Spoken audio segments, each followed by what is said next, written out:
morning, we have with us, our presenter tonight is Dr. Joan Browning. She doesn't probably recognize that title. I do. Okay. I guess I'm going to have to speak over here. Thank you. Dr. Browning was raised in rural Georgia and entered college in 1959 at the age of 16. There, she joined the Freedom Riders movement and was dismissed from college in 1961 because she attended a black church. At 19, she became a Freedom Rider, joining a racially mixed group traveling south. Her role in civil rights is detailed in the book Road South, a book about the Freedom Riders. Later, after 16, she found her way to the Nonviolent Coordinating Committee and the Albany Freedom Ride, following her mentor, Ella Baker, who followed the cause and not the organization. Joan has been deeply involved in at least 30 different social justice groups in West Virginia. She takes high hopes from the number and the quality of new candidates offering to beat back threats to democracy. Democracy, as Julian Bond taught, demands memory. As Julian Bond said, we may learn that what we've done once may well need to be done again. So I am excited and honored by being here with Dr. Browning as she gives us this presentation tonight. Thank you.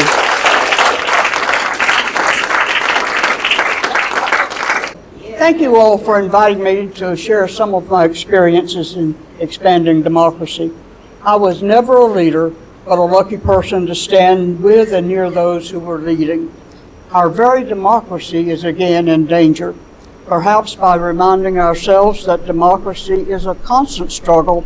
You and I will be encouraged to take up our role in defending it. Now, the first image is a mirror, and that's because my presentation is about you. I want you, as we go through some of my experiences, imagine yourself there and what you would do. Imagine the challenges you have now and what you would do about them. So why is it important to learn from the past? How does learning from all of our history help us expand our understanding of current circumstances? Julian Bond wrote an article in 1996 in Southern Changes magazine, and he said, democracy demands memory.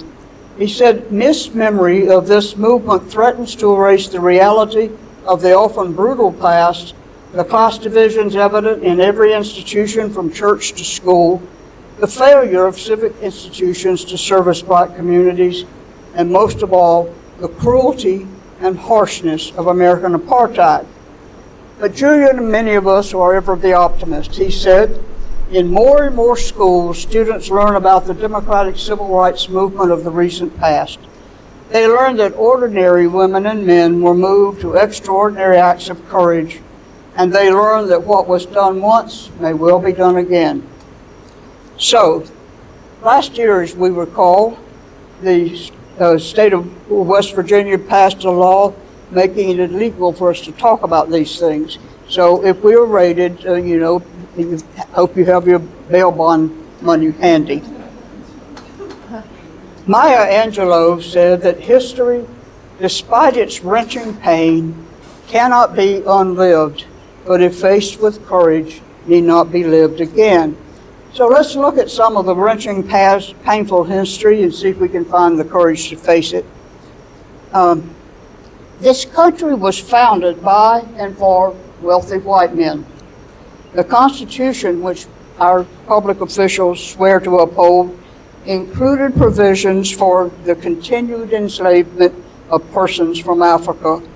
and the disenfranchisement of Native Americans. And of course, it didn't acknowledge the rights according to females of any color. So our country's history has often included wrenching attempts to expand the Constitution's benefits. For example, the end of the Civil War that claimed the lives of more than 600,000 fighting people, plus untold damages to others, ended with an expansion of constitutional rights. The Civil War ended on April the 9th, 1865. The 13th Amendment was ratified a few months later in December, and Section 1 says, "Neither slavery nor involuntary servitude, except as a punishment for crime whereof the party shall have been duly convicted, shall exist within the United States." And then a few months later, the 14th Amendment was ratified, and that amendment is called the Birthright Amendment. If you were born in the United States, no matter what your parents were, you are a citizen of the United States. And of course, we know that's terribly under attack right now by a president whose children all were born to people who were not citizens. But anyway, and the second part of the 14th Amendment, I'll talk about a little later, talks about how representatives in Congress are selected amongst the states. And then there was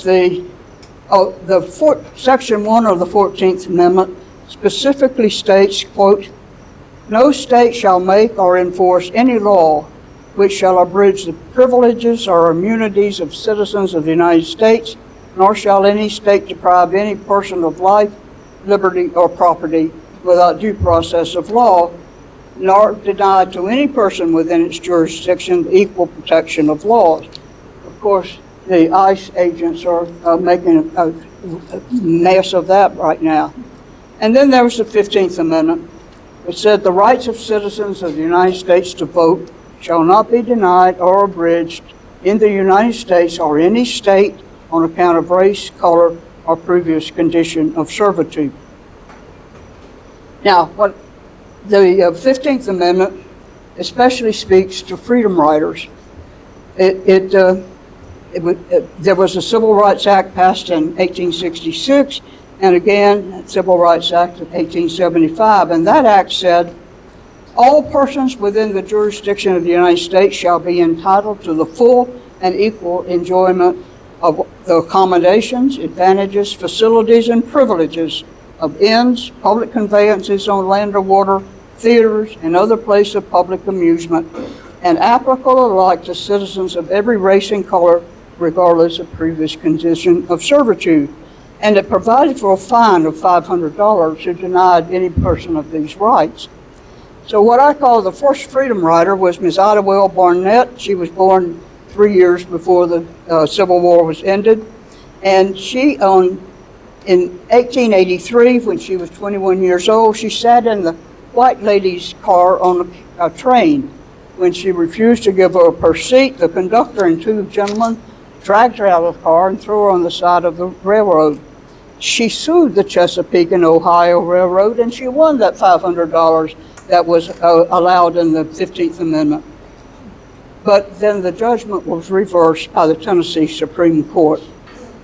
So that was the last Civil Rights Act passed in the United States until for 89 years, till 1964. Another person, especially we freedom riders, look at as one of our predecessors was Homer Plessy in New Orleans. He was freeborn of Haitian and spoke Creole.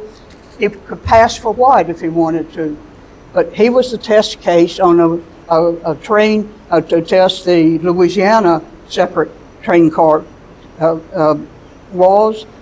He was arrested, took his case to the Supreme Court, and in the Supreme Court case in 1896, Plessy versus Ferguson, the Supreme Court said that you could have separate facilities as long as they were equal. So that's where the whole separate but equal thing came from. And that policy stayed in effect for 58 years until the Supreme Court ruled in Brown versus Board of Education that you cannot separate, Constitution, you cannot separate children by race in public schools.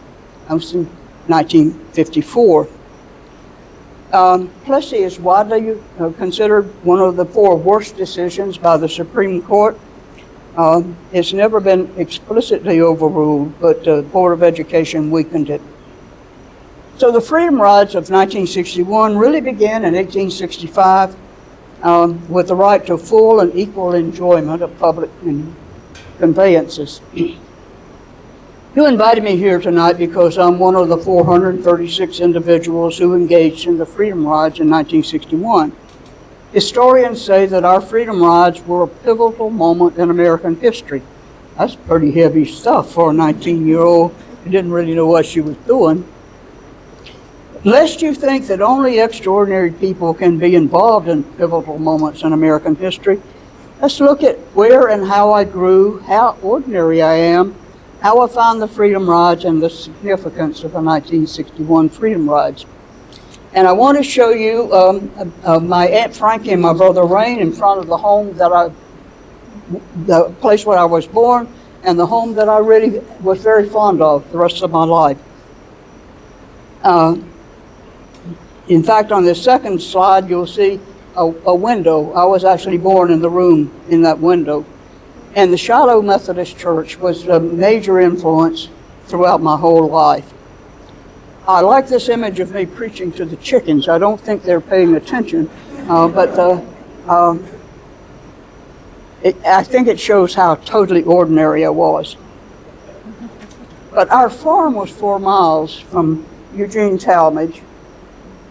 Oh, in the church, there was a banner over the Sunday school that the ladies of the church made, and it had our entire theology. We're one of 4 churches that shared a preacher, so we only had a real service once a month, but we made it up the other times, and our theology was God is love. And we were 4 miles from the plantation of the wild man of Sugar Creek, Eugene Talmadge.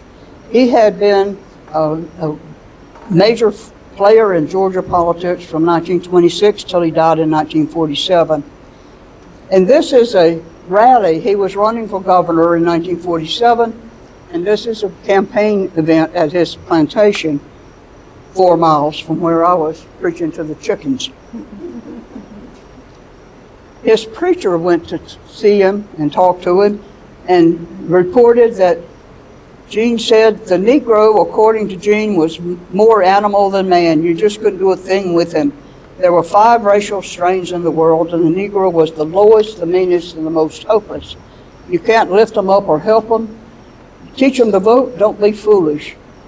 Although he was a Phi Beta Kappa from the University of Georgia, Eugene Talmadge, when he died, was reading Hitler's Mein Kampf for the 8th time. That was his Bible. The voter suppression schemes underway now, including the SAVE Act, that would cancel the votes of every adopted child who takes their adopted parent's last name, every married woman who takes her husband's last name, are not really new. And voter intimidation was part of the Talmadge campaign. Let's see the next one. In every county in Georgia where there were a substantial number of African Americans registered to vote, his campaign supporters would go, put on their costumes and their masks, and burn a cross on the courthouse steps. This was the Emmanuel County Courthouse in 1947. The next one is the Johnson County Courthouse, and the headline below that says, "Negro shun polls following Klan gathering." My home county, Telfair, was notorious for voter suppression and voter fraud. In the 1947 election, 600 fraudulent votes from the county's 13 precincts were submitted to the Secretary of State. In every precinct, everybody voted the same way. When those votes were tallied, as on this one with 55 votes cast, the number turned into the Secretary was 102. In the larger precinct, the total cast was 220. The number turned in was 420. And there were erasures and substitutions on all the vote tallies. In the Cobbville precinct, 86 people voted. The total submitted was 186.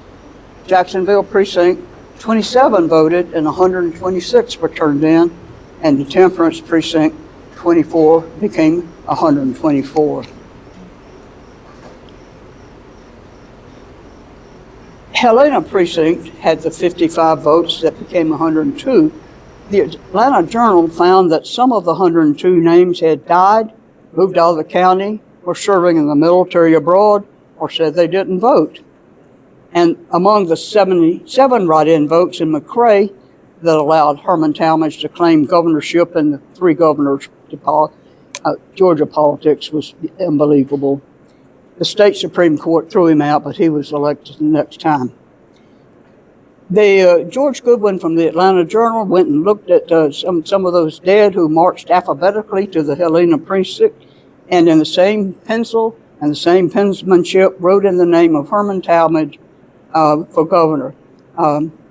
Gene won the majority of votes, but died before he was inaugurated, and so Herman's Helena precinct votes and Banana Republic strong arm tactics put him in the governor's office for 2 months. So some of those people that George Goodwin of the Atlanta Journal found, they were listed, 34 were listed in alphabetical order, starting with A and ending with K. Mr. and Mrs. Clifford Alligood had moved to Macon in December before the election. Otis Cravey said he didn't vote, and it listed Mrs. Otis Cravey, but she didn't vote because he didn't have a wife. Mrs. Dennis said neither she nor her husband had voted. We never voted for nobody, she said, adding that she had never voted in her life. As far as she knew, she wasn't even registered. And she said J.R. Dennis was her husband's father. He died 7 years ago, she said. So my very favorite is the one who said, neither me nor my wife voted in the general election. I remember it was raining that day and the wiper on my car was broken, so neither of us went to the polls. So in spite of that, those 34 voters who voted in alphabetical order were certified by the Secretary of State. Herman Talmadge and a Telfair County official held a press conference. They voted to get all those write-in voters for Herman Talmadge together so that the Journal Constitution reporter could take a picture of them in the flesh. And then the vote facts shocked old line Democrats. It shocked the Roy Harris Cracker Party in Augusta, Georgia, but those are the tactics he had used. So now I'm in a 2-room school, Towns Elementary School, and this is the flag that we saluted every morning to start the school day. And then the Supreme Court ruled in Brown versus Board of Education that we would have to mix children by race in the public schools, and the state of Georgia changed the flag. And they changed that, passing laws threatening to close the public schools rather than integrate them. They also were going to maintain segregated parks, playgrounds, restrooms, and they would punish law enforcement officials who failed to enforce segregation laws. One of the representatives promoting that flag change said, "It would leave no doubt in anybody's mind that Georgia will not forget the teachings of Lee and Stonewall Jackson, and that this will show that we in Georgia intend to uphold what we stood for, will stand for, and will fight for. Anything we in Georgia can do to preserve memory of the Confederacy is a step forward." So, Towns Junior High had 2 rooms and 52 students in 7 grades, grades 1 through 7. It didn't really have a library. The library was a big wooden chest in the hall. In fact, my brother and I, one time, while we were hanging out waiting for my mother to finish her homemaker's meeting, put the whole library in the back of our farm truck and took it home. So I actually have stolen a library.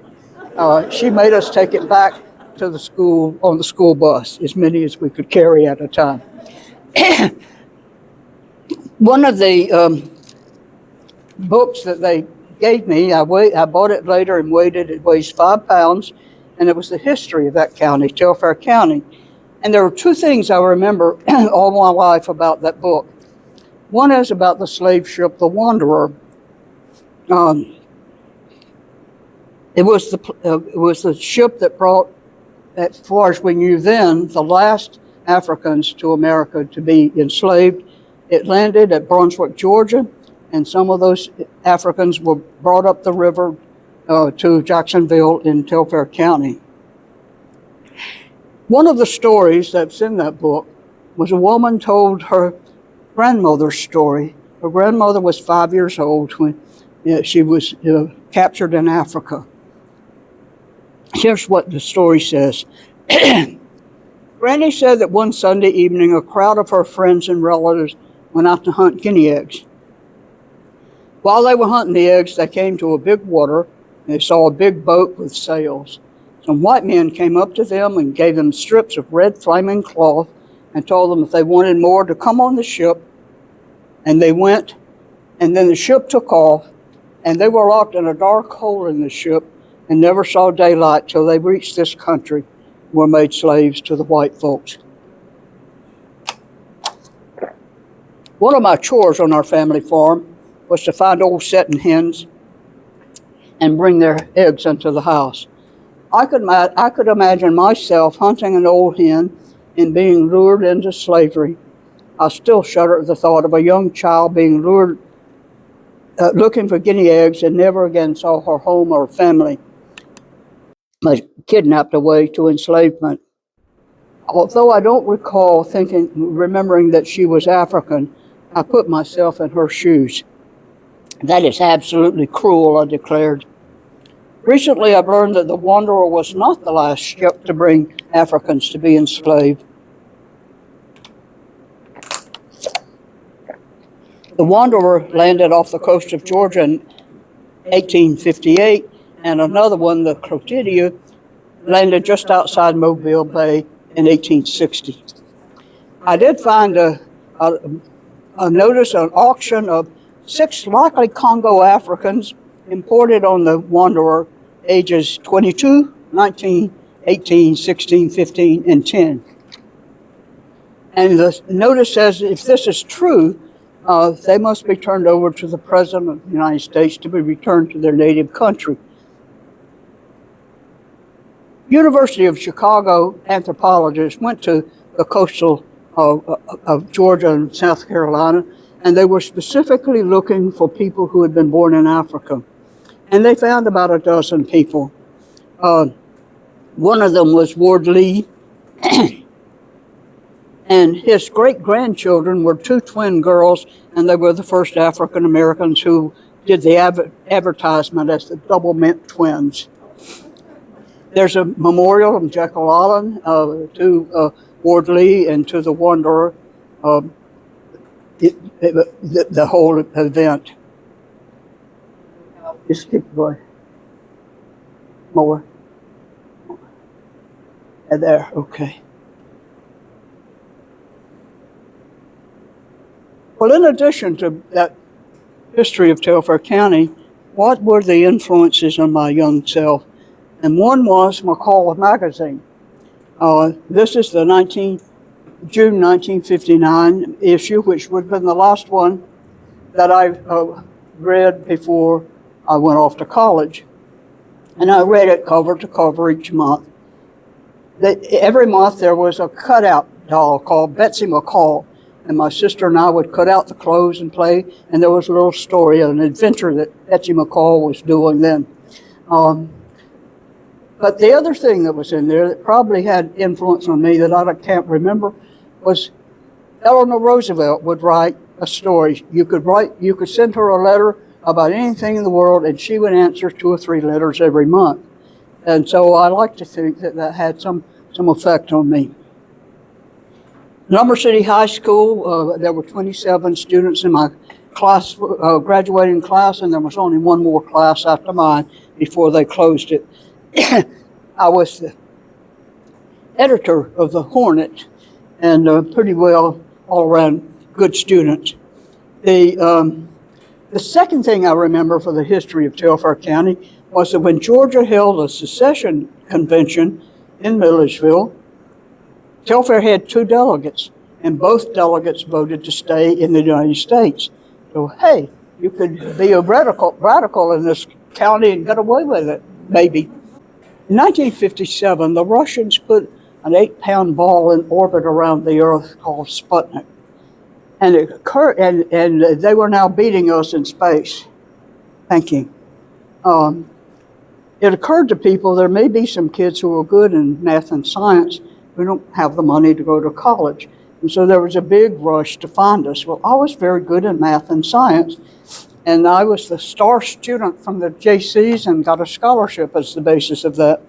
And then I went to Georgia State College for Women in Milledgeville, where I added spark and vitality to the student newspaper.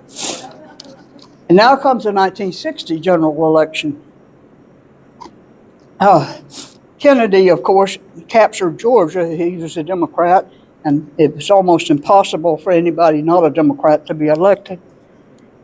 But the other thing that happened in that election was that my mother and our family physicians and others had started a thing called the New Crowd. They were trying to take over the courthouse. And one of the ways they did that was they called the FBI to come and observe that election at each of those 13 precincts. And they had some of us designated to vote not for JFK, but for Richard Nixon to see if our votes would actually be counted. And they did. In the town's precinct, they had 50 for Kennedy and 7 for Nixon. In the county as a whole, they had 606 for Nixon. So I think their organizing was beginning to do some real good. In spite of the FBI, at every polling place, 14 poll workers were indicted for voter fraud, and 4 were sentenced to federal prison. And I want to show you what I looked like at 18. And the Methodist Church in Milledgeville, Georgia, was very different than my Shiloh church.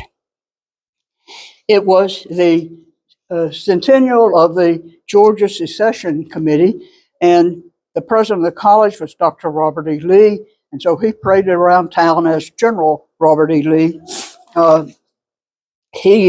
Mrs. Robert E. Lee was hosting teas for the United Daughters of the Confederacy. So I think that was probably not the best time in the world for me to become a member of a African Episcopal Methodist Church. There were signs everywhere, but they didn't have this sign on the white Methodist church. I met this young lady who is still a friend, Sandy Amensi. She couldn't find a picture of herself about that time, but she says this is her sister, and that's about what she would have looked like. She introduced me to her father, who was pastor of the AME church, and he invited me to worship at his church, which I did for several months. And they did not put this kind of sign on his church, but they didn't have this kind of sign on his church.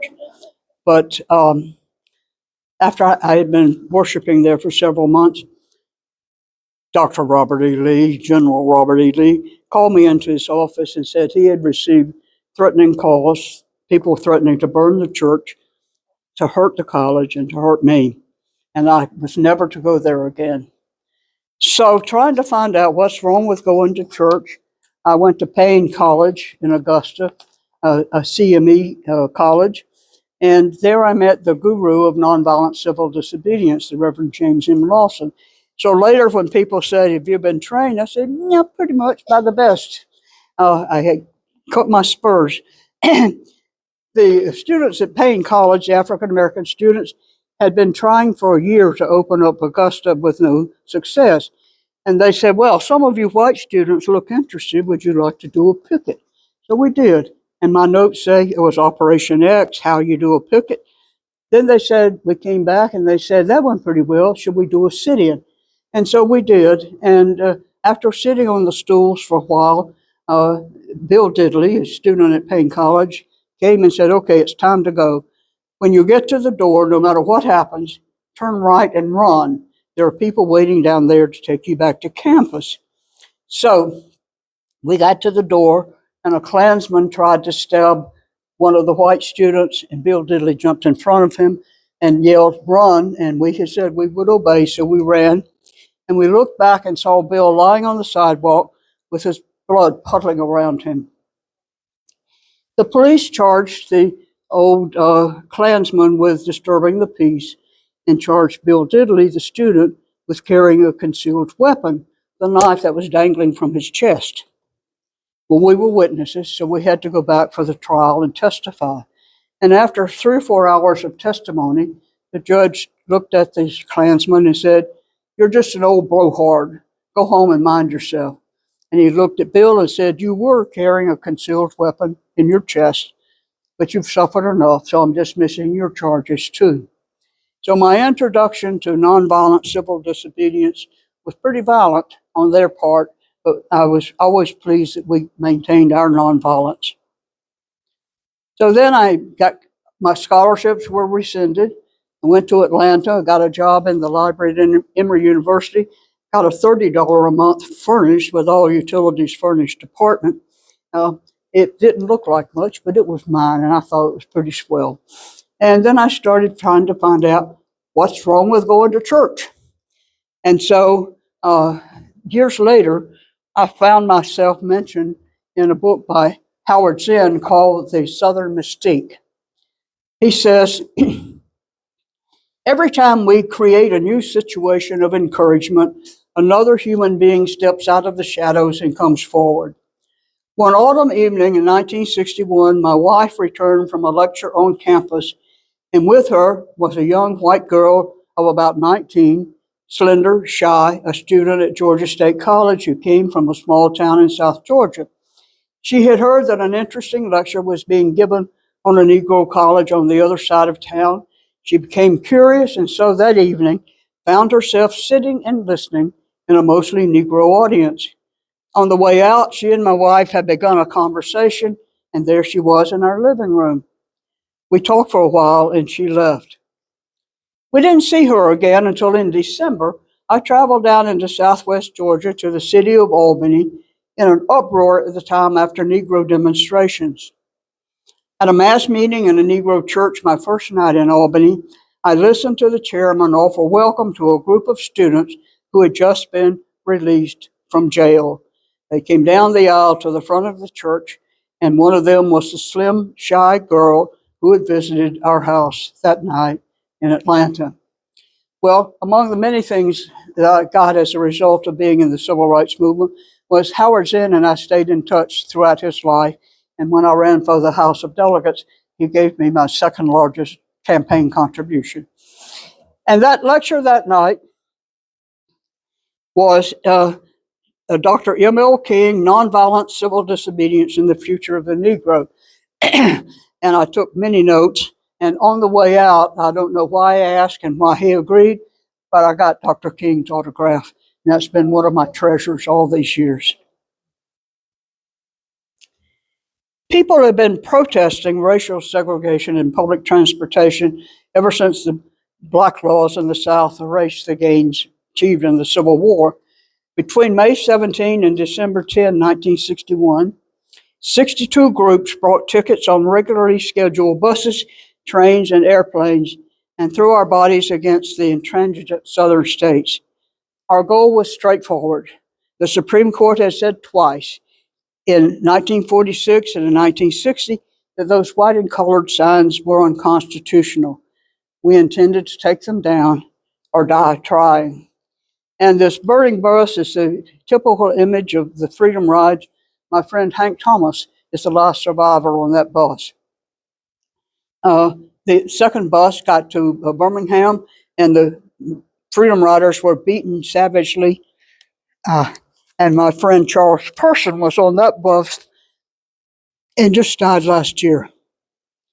There was a documentary about the Freedom Rides, and one of the most poignant memories has U.S. Attorney General Robert Kennedy asking his associate John Siegenthaler, "Who the hell is Diane Nash?" Sequins ordered Diane to end the freedom rides. He recalls that phone conversation. And soon I was shouting, young woman, do you understand what you're doing? Do you understand you're going to get somebody killed? And after a long pause, Diane Nash replied, sir, you should know we all signed our last will and testament last night before they left for the bus in Birmingham. We know somebody will be killed, but we cannot let violence overcome nonviolence. And so it became our custom, especially for those in the South, to write a last will and testament the night before going on a freedom ride. I did not know what a last will and testament was. When I found out it's who gets your stuff if you don't come back, I looked at my stuff and I said, who wants it? And so instead, the gentleman I was dating at Georgia Tech took me to a fancy restaurant for my last supper. So not long after hearing the Reverend Dr. King speak, I was on the Albany Freedom Ride. Unlike the previous 61 Freedom Rides, the Albany Freedom Ride was at the invitation of the Albany movement. The Albany movement's immediate goal was to end racial segregation in transportation, but its larger goal was to conduct voter registration drives. The first objective was to overcome the barriers to black voting, and the next step was to assure that one man, one vote became standard. I was arrested, and the newspaper put my name and address and phone number in case anybody wanted to talk to me about it. And I said, 10 days later, when I got back to Atlanta, there were people who, especially at midnight, wanted to talk to me about it. The jail in Albany was so awful that a few years later, it was the poster child for why the U.S. should set minimum standards even for municipal jails. It was nasty. Then, because they had invited us, the people of Albany started marching downtown to the jail to protest that we had been arrested. And they would march 200 or 300 a day. So many were arrested, there was no room in the jail. So in the wintertime, they put them in a place called Freedom Alley, but between the jail and the courthouse. What else do I have on that one?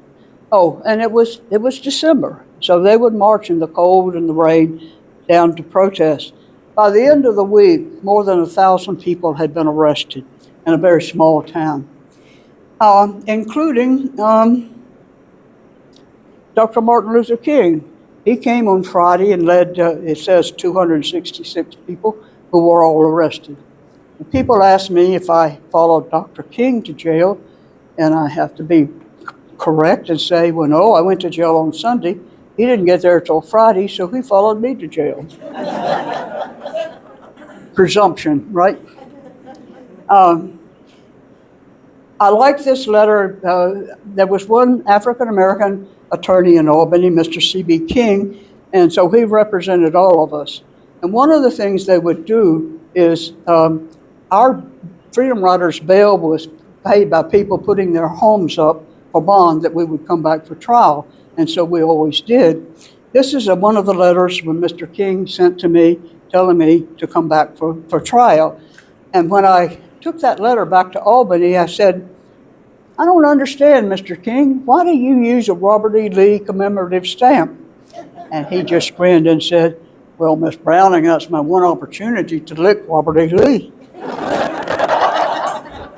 On that first time back, since we were arrested for sitting together, we said, we'll just sit together in the courthouse. And that had never been done before, and so they dragged us out of the courthouse, and a couple of the guys were banged up pretty bad. So what is it about the Freedom Rides? Raymond Arsenault wrote the definitive book, Freedom Riders, 1961, and the Struggle for Racial Justice. And according to him, the most important and lasting consequence, the one that confirmed the Freedom Ride status as a pivotal moment in American history, was a revolutionary change in the character of citizen politics. In the course of 6 months, the nation's first mobile, nonviolent army expanded the realm of the possible in American politics and social insurgency. They redefined the limits of dissent and set the stage for the escalating demands and rising expectations of the mid and late 1960s. And more than any other activist of their day, they foreshadowed the grassroots rights revolution that would transform American citizenship. The lesson of the rides was the ability of ordinary citizens to affect public policy. They had proven that even a small vanguard of activists could initiate fundamental change through righteous action and moral discipline. When Raymond Arsenault was searching for freedom riders, I'd go to archives in Louisiana and Alabama and Georgia and search old newspaper accounts. The 300 freedom riders who were arrested in Jackson had their information saved by the State Sovereignty Commission, but the other 136 of us were scattered everywhere.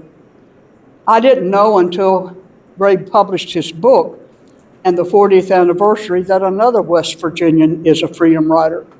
Winston Fuller was a 24-year-old graduate student at the University of California at Los Angeles when he boarded an Illinois Central train in New Orleans to be arrested in Jackson on July 30th, 1961.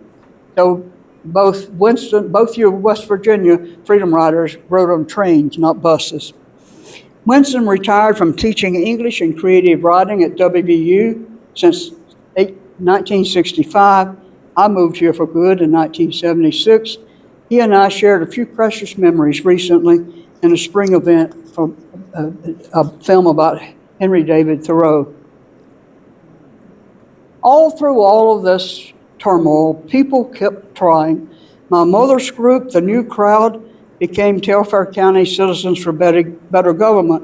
In 1962, they asked Robert E. Kennedy, the Attorney General of the United States, to send FBI again, and they said, in past elections in Telfair County resulted in violence, bloodshed, strawman tactics, vote counting behind locked doors, and many other various and illegal practices.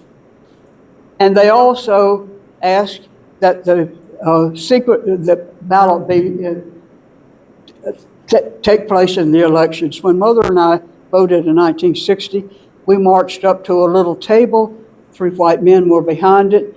They gave us our paper ballot, a pencil with no eraser. We marked the ballot, handed it back to them, and they had pencils that had erasers so they could make it any way they wanted. I got a job as a student at Georgia State College of Business Administration, and now we have government attacks on diversity, equity, and inclusion. At Georgia State in 1962, we were told we had to sign a loyalty oath. The 2 philosophy professors and I didn't, and they paid us anyway. And we had to swear, quote, that I am not a member of the Communist Party, that I have no sympathy for the doctrines of communism, and that I will not lend my aid, support, advice, counsel, or my influence to the Communist Party or to the teachings of communism. I remember the 14th Amendment about representation in Congress. The U.S. Constitution set the limits for how you do that. It still does, and that's how West Virginia went from 5 congressional seats in 1960 to 2 now. Relative to other states, West Virginia keeps losing population. But the founding slaveocracy was not content with its diminished representation if they counted only free people. So Article 1, Section 2, Clause 3 of the Constitution, called the 3/5 Clause, counted enslaved people who were legally not people, but property, in order to give the slaveocracy more representation in Congress. It also gave them more influence in the Electoral College, a travesty against democracy that continues even now and elects less able persons to federal office.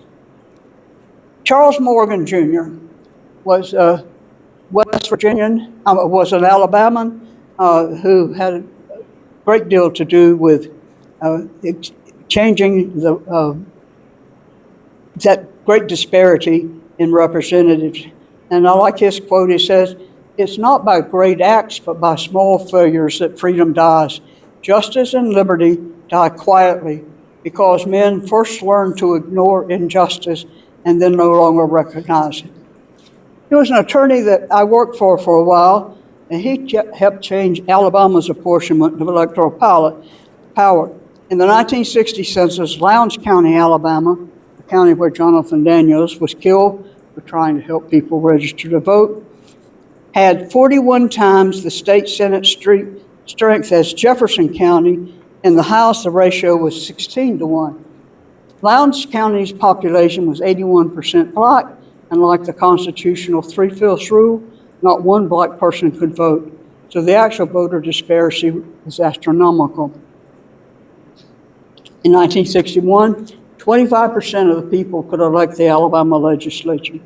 Weighting rural votes over urban votes was not the only way the state power stayed in white hands. Fraud helped them too. In 41 of Alabama's 67 counties, more than 100% of the age-eligible white population was registered to vote. So, in one of his arguments before the Supreme Court, Charles Morgan said that one boll weevil in the Black Belt had more of a vote in the Capitol than the builders and bankers, brokers and butchers of urban Alabama. He argued the cases before the Supreme Court, urging one person, one vote. And he heard the court's decision while he was in Oxford, Ohio, talking with potential volunteers for Mississippi summer of 1964. Some of those volunteers would be murdered for helping black folks get the vote. Voter suppression took many forms. Under the county unit system in Georgia, instead of direct election of state and congressional officials, each county was designed units based on population. As the urban areas grew and the rural populations shrank, the injustice became even more glaring. In my young adulthood, the county unit system was declared unconstitutional. Rural counties, which accounted for about 1/3 of Georgia's population, accounted for a majority of the county unit votes. Fulton County had 14% of Georgia's population, but only 1.5% of the unit votes. Echols County, the smallest county in Georgia, had 1,876 people, or 5/100% of the population, and they had 0.5% of the unit votes. So the system gave the state's population to Fulton County of 1/10 of the county's population, and Echols County got 10 times their population. And that, in 1963, the Supreme Court struck down that case. Justice Douglas borrowed from Charles Morgan Jr. and declared one man, one vote is the constitutional burden for how you set about voting. I follow the reapportionment cases closely, not only because politics is spectator sport in the South, because I worked at a time with Charles Morgan's Southern American Civil Liberties Union office in Atlanta. I typed mostly death penalty space, one of which I hopped on an airplane and delivered to Nashville, and some little on the reapportionment cases. As a right-off the farm girl, when I first babysat young Charles in their apartment, I didn't know how to operate the dishwasher. So I washed and rinsed the dishes the way I had done on the farm, and then put them in the dishwasher to drip dry. There was a group in Atlanta that had frequent poker games. I would set aside very few dollars. After I lost those, I'd step out of the game and enjoy conversation, replenish people's drinks with ice. Those conversations were well worth the price of admission. In every time and every place, the anti-democratic forces have been strong. Those forces are strong now, but at every time and every place, people have stepped up to struggle for democracy, to include more of us, even all of us.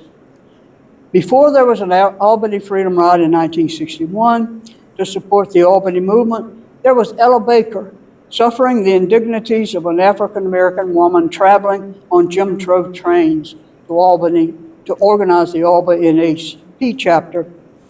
While Little John was preaching to the chickens, Ella Baker was in Telfair County encouraging a handful of frightened people to organize an NAACP chapter. Her notes in the archives in the Library of Congress say, Telfair is a mean place where they do not allow Negroes to vote. Before I voted in the 1960 general election, my mother and family physicians and others were going door to door in Telfair County, organizing a new crowd to try to share county government. Before there was a march across the Edmund Pettus Bridge in Selma, attorneys were adding one man, one vote to at least 15 state apportionment schemes. Some of the people before us succeeded, and now those successes are receding. It's time for us all to step up again and seize and wield the levers of government, local, state, and national, to fulfill the preamble to the U.S. Constitution. We, the people of the United States, in order to form a more perfect union, establish justice, ensure domestic tranquility, provide for the common union defense, promote the general welfare, and share the blessings of liberty to ourselves and our posterity. Paraphrasing Ella Baker in Ella's song, now more than ever, we who believe in freedom cannot rest.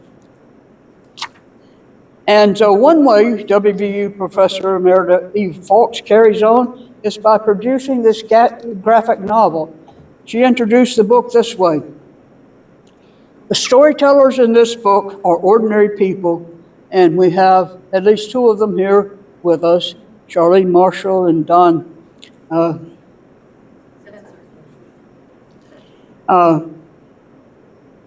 Storytellers in this book are ordinary people, but reflect some of the best qualities in West Virginians. They chose to step up and do something to advance human rights. As Mr. Rogers repeated, when you hear someone's story, you begin to love them. Barb Howe and I advised Eve on historical facts and a few people to include who've been connected all along. We wanted people to remember and know that West Virginians have always been in the forefront of civil rights activism. One of the contributions I urged in the book was about how West Virginia congressional delegations voted in 1964 and 1965.